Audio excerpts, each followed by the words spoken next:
Okay, apologize about that. We had to take care of something really quickly. But we were speaking about before we left the Celtics and the Bucks.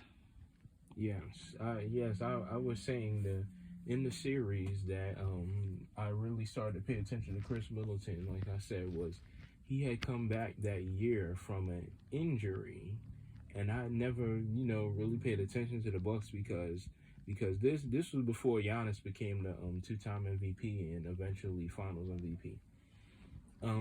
Chris Middleton, the Bucks were at the time they were a bad basketball team. They weren't making the playoffs. They kept missing it year after year after year. But anyway, though, that year that was the year also Giannis won Most Improved, and he would later win the MVP the next year in 2019. But that specific playoff series, there was a shot where for people who could go back and watch it on YouTube. But Terry Rozier had hit a 3-pointer, like I said, and I believe it put the Celtics up 7 to 8 points. And I was like, okay, the lead should be safe. And all of a sudden, the game was on TNT, and all of a sudden, Giannis was dribbling the ball, and I think it was Eric Bledsoe at the time before he was traded for Drew Holiday. It was either him or Giannis, and they had passed the ball, and Chris Middleton got the ball, and I was thinking to myself watching the game, I was like, okay, the Celtics have this, they're gonna win the game, and all of a sudden, Chris Middleton hits a big 3-pointer right over, I think it was Jalen Brown or Marcus Smart, and I said, wow, and they tied the game up. I was like, wow, and Terry Rozier didn't even get a chance to get a shot off because it was great defense by Giannis and the team. They had double teamed him and forced him to airball a shot. But yeah, I was impressed. So that game there, Chris Middleton had kind of showed me. I was like, wow, because some people don't realize how tough it is to hit a clutch shot, especially when there's pressure on you. And Middleton managed to hit that three to tie it up, and I was like, wow, Chris Middleton, that's a tough shot. So after that series, they obviously lost to the Celtics. So they after that series, I watched it and I was thinking to myself, wow, Chris Middleton can hit some big shots or whatever.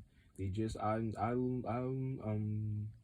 watched the end of that series and I was thinking to myself, you know what? Maybe if the Bucks had a better coach, they could have beaten the Celtics that year. Who knows? And they could have been the ones playing LeBron and the Cavaliers in the Eastern Conference Finals that year. But yeah, Brad Stevens had outcoached their interim head coach at the time, who filled in for Jason Kidd, who was fired.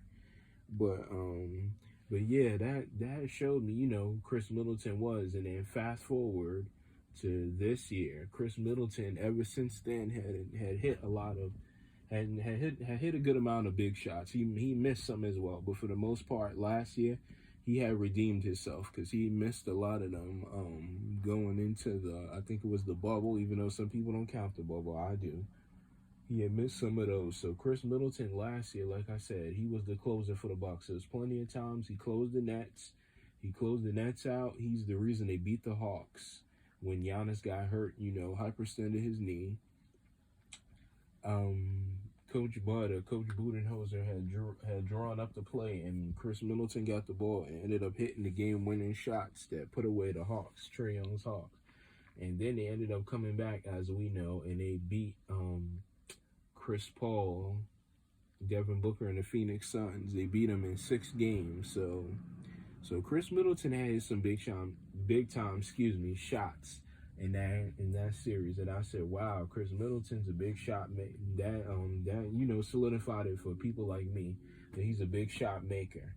So coming into this series against Boston, Chris Middleton, as we know, he sprained his MCL. There was a play against the Bulls where he had kind of slipped funny. It looked like it was a wet spot on the court. He slipped, and then he looked like he had completely turned his ankle. So, as we know now, it's a sprained MCL, Chris Middleton. But I was thinking Chris Middleton had injured that because I had I spoke about it with a friend of mine. I was saying that they had went to the Chris Middleton was one of the guys who played in the Olympics last year. So, and I was thinking about how much wear and tear that was on his body, because you go from winning a championship in the finals, and then you fly all the way to the Olympics, and then coming into this year, he barely had any time to rest. So I was thinking eventually that might, come back to hurt Chris Middleton.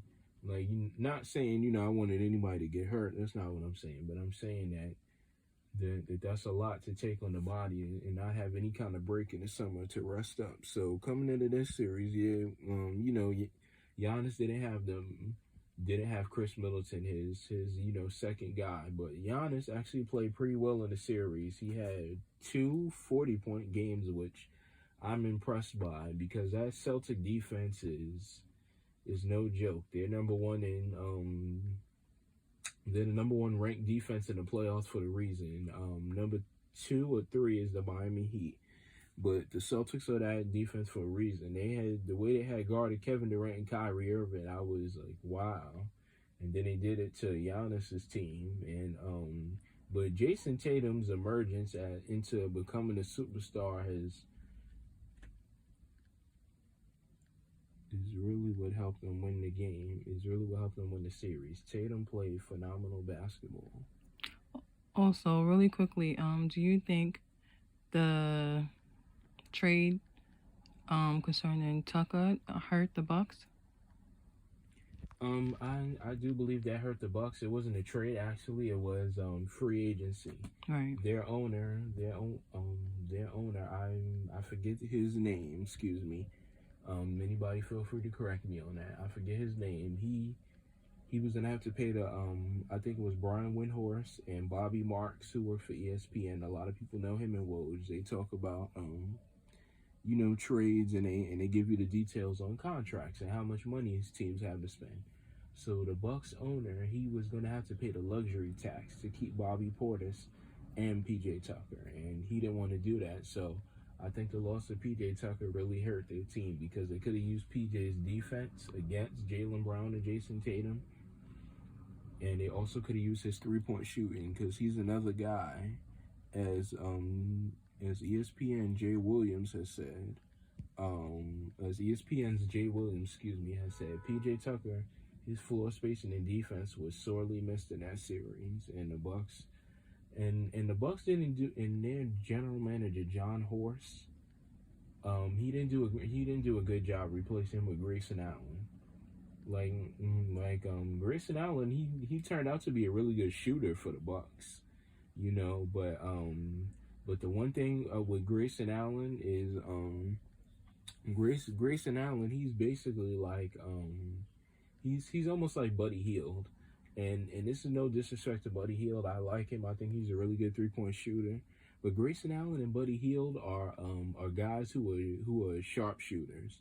If their shots aren't falling for you, if they're on your team, and their shots aren't falling, they become a liability on the court. And by liability, I mean guys like Jason Tatum and Jaylen Brown look at guys who are undersized like that and say, okay, well, if their shot's not falling, they're going to take advantage of them on the defensive end. And that's what they did with Grayson Allen. His shot was not falling. He missed too many shots. But right. Also, you can also blame Coach Budenholzer, because Coach Budenholzer should have watched and realized Grayson Allen isn't having the best shooting night. He should have sat him on the bench and brought in somebody else. But he, decided to stick with his game plan, and it didn't work for the Bucks. But really quickly, another adjustment he could have made also was he could have given Serge Ibaka some kind of minutes to see what Ibaka could have done for them. Could they have used his rebounding? Could Ibaka have spaced the floor more? Because maybe if Serge Ibaka's out on the court, like I said, I'm not saying Serge Ibaka is Michael Jordan or LeBron James, but I'm saying if Serge Ibaka was out there, maybe his floor spacing would have made the Celtics have to guard him and pay more attention to him, and it would have opened the lane up more for Giannis. Okay, so that sums it up. We hope the rest of your day is well, and just enjoy the rest of your day. Thanks for joining us. Okay, bye.